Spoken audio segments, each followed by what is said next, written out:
Okay, now we're going to talk about the circulation of the atmosphere, how that affects how the winds blow, and how that then in turn affects climate and different temperatures across the earth. Okay, so the first thing we're going to cover is the Coriolis effect. And this is due to the Earth's rotation to its spin. Any moving particle in the northern hemisphere is going to go to the right, and in the southern hemisphere, it's going to go the opposite way to the left. And when they say moving particle, that also includes air, which would create winds, and it also affects currents and water as well. So we're talking about winds and currents. So right in the northern hemisphere and left in the southern hemisphere. So we need to understand that basic principle before we go on, so it's easier to understand the wind patterns that we're going to look at. Okay, so the next slide is going to give us an idea of what circulation patterns would look like if the Earth did not rotate. It's that rotation that, yes, so the rotation keeps the air flowing around evenly.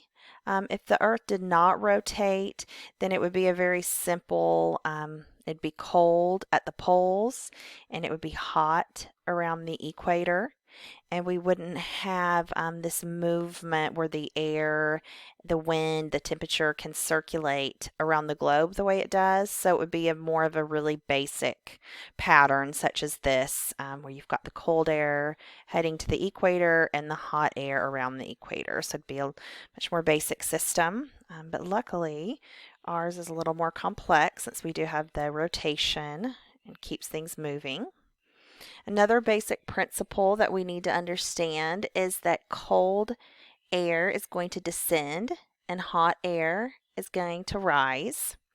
So the cold air from the poles is going to descend towards the equator, and the hot air around the equator is going to want to rise up towards the poles. So it's not just the rotation that keeps the winds moving, it's also temperature, because the temperature of the air is going to have an effect on whether or not it wants to rise or descend. So those are some of the basic principles that come into play with our atmospheric patterns and winds. So now that we understand those basic principles, we can look at this, which is going to show us the different winds around the Earth. So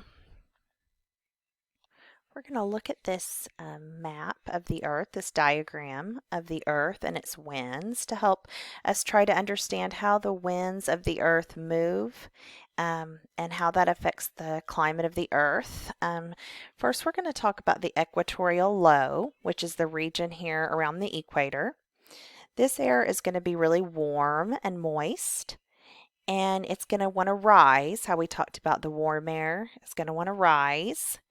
And so this is creating a pressure zone and called the equatorial low. The hot, moist air is going to have a lot of precipitation in it. So this affects the climate around the equator. So, and when we think hot and moist, you can think about like the rainforest that are often associated with the equator. The equatorial low is running right through where the Amazon would be. You can see there in South America. So that is what the environment is around the equator. And as you start to move away from the equator to about 20 to 30 degrees north and south, you're going to get into the equatorial low, where it runs into a different region called the subtropical high. And what happens is the equatorial low is going to want to sink back to the surface. And as it does, it dries as it descends, and this causes more arid conditions. So we've still got heat, hot, but we've lost our moisture. So now we have hot and dry air. I'm in this region of the subtropical high, and this region contains some of the world's greatest deserts, like the Sahara Desert. So when you think of the subtropical high, it's going to be a more of a hot, dry, arid region. And as you can see here, we've got some winds now that we're getting here in this area called the westerlies. And these are some winds that are formed as cold air from the poles is coming down, and you've got your hot air from the equator rising up there to the mid latitudes, and it's creating a redistribution of the heat balance in the atmosphere. And so we're kind of getting where the cold air and the hot air kind of mixing in this region. And what it does too is it can help redistribute some of that air. So you can think about Europe. Um, Europe is pretty far north, but it's really not that cold. And one reason is because of the westerlies, because it's pulling up some of that hot air from the equator regions and bringing that up to Europe. So that helps to warm Europe there, where it would normally have been pretty cold. And then we're also going to talk about the polar easterlies. That's another wind. That's going to be the coldest parts of the earth. They come from the polar highs, areas of high atmospheric pressure, and they are going to be dry and cold regions. So you can see there, they're up kind of by the Arctic Circle, where it's really cold and dry kind of conditions. So that is the polar easterlies.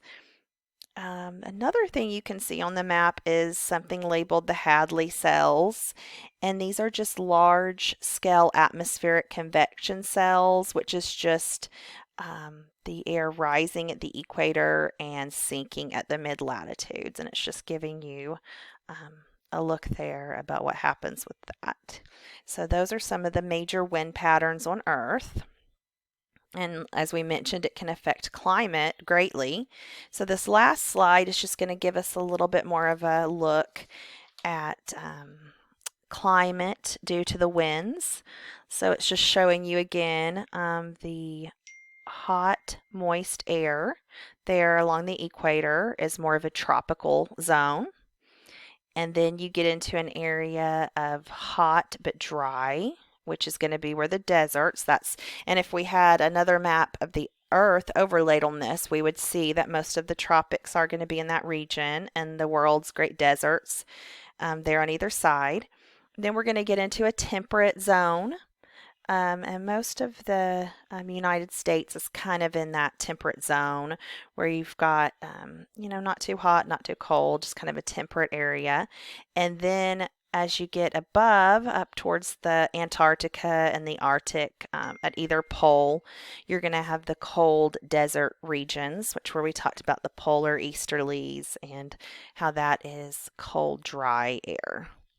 So that really gives you an idea that the wind greatly affects the climate on this earth, and the circulation, helps to circulate the air around. So we do have more of a complex wind system on the earth. So thank you.